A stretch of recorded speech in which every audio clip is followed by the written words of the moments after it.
Miss world প্রতিযোগিতার ফাইনালে 40তে জায়গা পেয়েছেন বাংলাদেশের জেসিয়া ইসলাম। প্রতিযোগিতার হেড টু হেড চ্যালেঞ্জ পর্বে নৈপুণ্য দেখিয়েছেন তিনি। I'm Frankie Chena and we're here in the fantastic Chimelong Ocean Kingdom and this is group 6 of the head-to-head challenge, Bangladesh.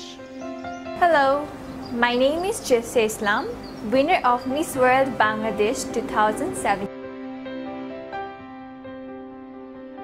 Bangladesh, how do you plan to empower women? Well, my plan is to build an institution for বিশ্বের 120 জন প্রতিযোগীর মধ্য থেকে 40 জনকে নির্বাচন করা হয়। রোববার জেসিয়া নিজের Facebook ওয়ালে লিখেছেন, সবাইকে ধন্যবাদ। প্রতিযোগিতার হেড টু হেড চ্যালেঞ্জ পর্বে আমি বিজয়ী হয়েছি। মিস ওয়ার্ল্ড 2017 প্রতিযোগিতায় সেরা 40-এ নির্বাচিত হয়েছি আমি। আমার জন্য দোয়া করবেন।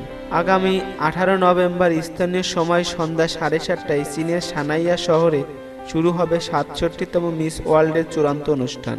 2.5 ঘন্টার এই অনুষ্ঠানটি ডিজাইন করেছেন বেইজিং রাইস। উপস্থাপনা করবেন টিম ভিনসেন্ট, মেগান ইয়াং ও স্টিভ ডগলাস। নতুন মিস ওয়ার্ল্ডকে মুকুট পরিয়ে দেবেন বর্তমান বিশ্ব সুন্দরী স্টেফানি দেল ভালে। চীনের সানাইয়া সিটি এরিয়ানায় 67তম মিস ওয়ার্ল্ডের চূড়ান্ত অনুষ্ঠানের মঞ্চকে ঘিরে থাকবে কঠোর নিরাপত্তা।